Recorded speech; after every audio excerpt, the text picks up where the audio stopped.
Aujourd'hui, plus d'un siècle et demi plus tard, la science éclaire d'un jour nouveau certaines de ses croyances longtemps soutenues.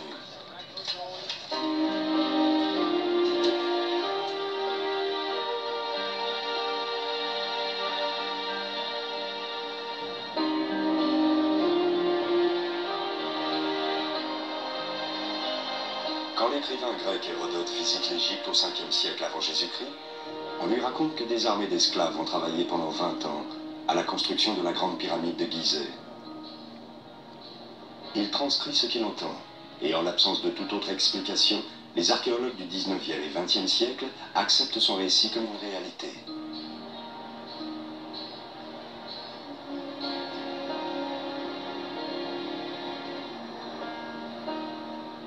L'archéologue Zawi Hawass dirige une équipe de scientifiques qui travaille en ce moment sur les monuments les plus symboliques de l'ancienne Égypte, les pyramides. Il se débat contre l'une des grandes questions restées inexpliquées. Comment ces importantes structures ont-elles été construites? Dans les années 80, au cours de travaux de routine à Gizeh, une excavatrice heurte une pierre.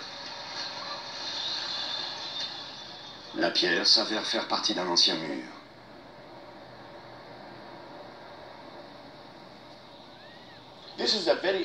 C'est un mur très important, baptisé le mur au corbeau, et c'est le plus vieux mur de calcaire jamais construit. Il fait 10 mètres de haut, 9 mètres de large et environ 182 mètres de long.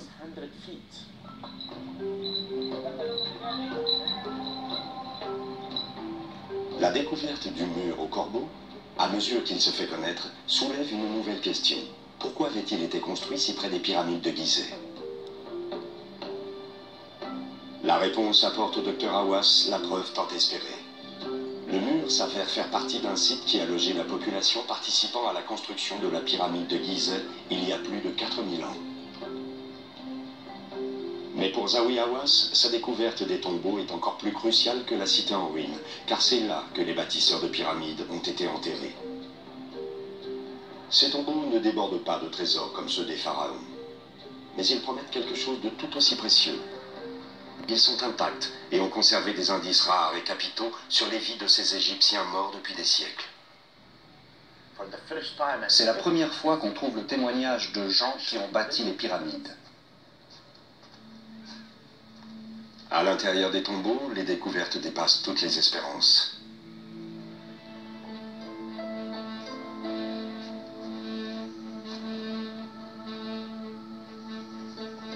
Il y a des poteries datant de la 4e et 5e dynastie, vieilles de plus de 4500 ans.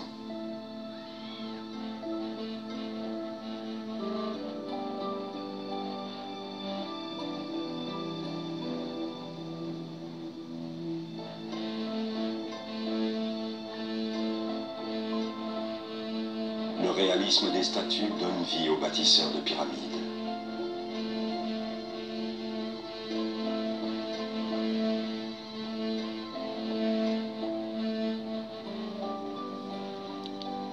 Mais l'image qui se dégage de l'intérieur des tombeaux ne correspond pas à la version, jusqu'alors reconnue, d'une main-d'œuvre constituée d'esclaves prisonniers.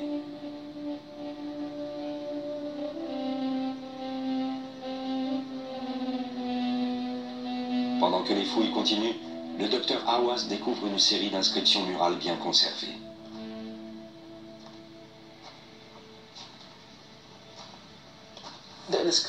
Les inscriptions, là, chaque mot nous indique le nom des gens, nous révèle ce qu'ils faisaient, et il nous dévoile même pour la première fois le genre de travail qu'ils faisaient.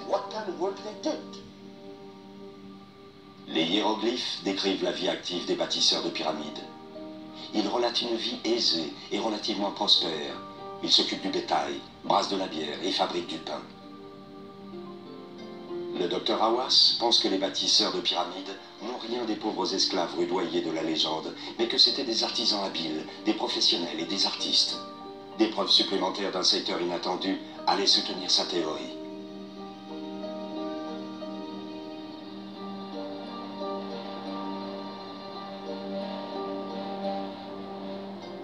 Des squelettes des tombeaux ont été envoyés pour une analyse scientifique de routine. Le crâne d'un individu a révélé qu'il avait été opéré d'une tumeur au cerveau et que le malade avait survécu presque 2 ans après l'opération chirurgicale.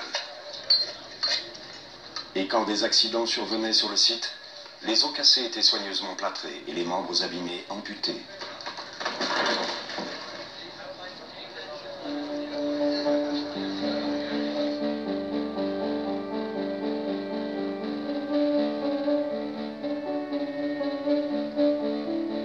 Un traitement médical de ce genre n'avait été observé jusqu'alors que sur les squelettes des pharaons et des nobles.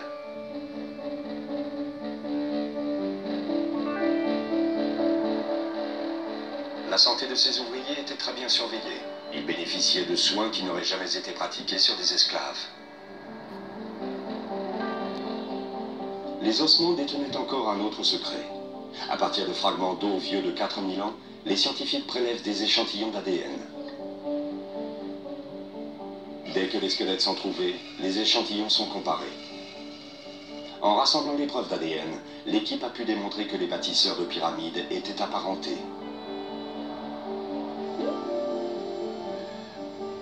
Ils formaient des groupes de familles. Les mères, les pères, les enfants et les cousins travaillaient tous ensemble sur le projet. Pour Hawass, toutes les nouvelles preuves amènent à une conclusion. Les pyramides étaient un projet d'envergure qui concernait toute la nation. Toutes les familles, au sud comme au nord, étaient employées pour participer à la construction de ces pyramides et elles envoyaient de la main-d'œuvre pour aider le pharaon. La révélation que les pyramides n'ont pas été construites par des esclaves, mais par des groupes de familles d'artisans dévoués, conteste l'une des plus anciennes histoires sur la construction des pyramides. Et voilà qu'une autre de ces légendes, longtemps admises, allait aussi s'écrouler. Hérodote a décrit les bâtisseurs de pyramides en train de manœuvrer les 3 millions de blocs de pierre sur le site. Il a évalué le nombre d'ouvriers nécessaires à 100 000 personnes.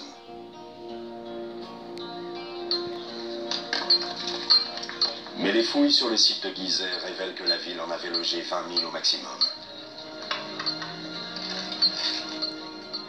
Comment si peu de gens ont-ils pu accomplir un exploit aussi exceptionnel ?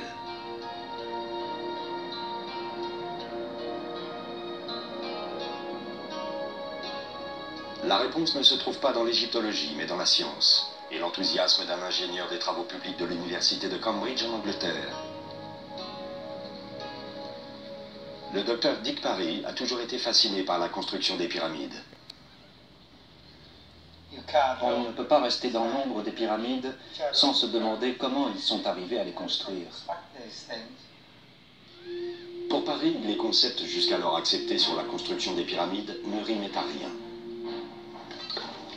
Et surtout, personne n'avait été capable d'expliquer comment ces gigantesques blocs de pierre avaient été hissés au sommet des plus grandes structures sur Terre depuis 43 siècles. Des vestiges de rampes inclinées ont été trouvés au pied des pyramides. Des traîneaux de bois auraient-ils pu servir à acheminer les pierres le long de ces rampes?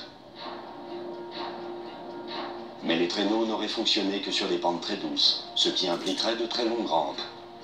Une inclinaison plus raide aurait été plus efficace, mais la raide semblerait écarter l'utilisation de traîneaux. Alors comment ont-ils fait?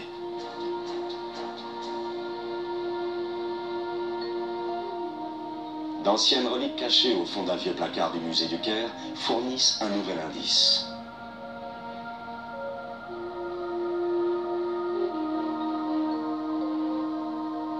Les répliques miniatures des outils des ouvriers, vieilles de 4000 ans, ont été retrouvées près des pyramides.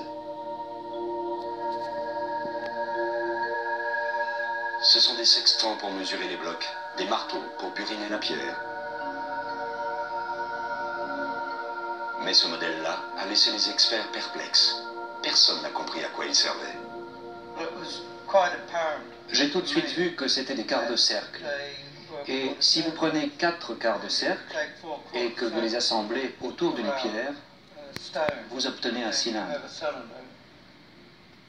Parry réalise des modèles à petite échelle pour tester le comportement des traîneaux et des berceaux si on les tire jusqu'au sommet d'une pente raide. À mon avis, le plus fervent amateur de traîneaux serait d'accord pour dire qu'il est impossible de tirer un traîneau au sommet d'une rampe dont la déclivité est inférieure à 15 degrés. Par contre, si vous faites rouler un objet lourd, vous pouvez le faire rouler au sommet d'une pente supérieure à 20 degrés. Le procédé transforme effectivement la charge elle-même en roue. C'est une solution ingénieuse, mais aurait-elle marché en pratique? Dans cette reconstitution, des blocs de pierre et des rampes servent à simuler la tâche.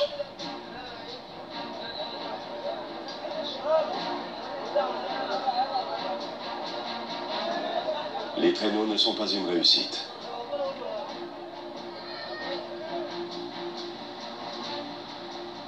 Mais en utilisant des répliques géantes de berceaux en bois, Paris et une équipe de Japonais parviennent à faire rouler un bloc de béton de 2,5 tonnes sur une pente supérieure à 20 degrés et longue de 15 mètres, en moins d'une minute.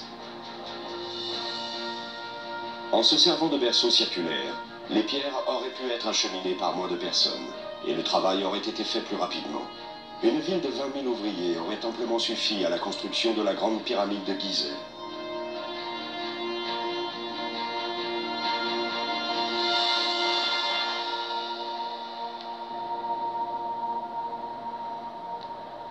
Les archéologues rectifient leurs images de l'Égypte ancienne à mesure qu'ils s'aperçoivent que les sources consacrées ne sont peut-être pas toujours aussi fiables que ce que l'on pensait. Mais dans d'autres lieux, des récits anciens se sont avérés être un outil plus précieux. À mesure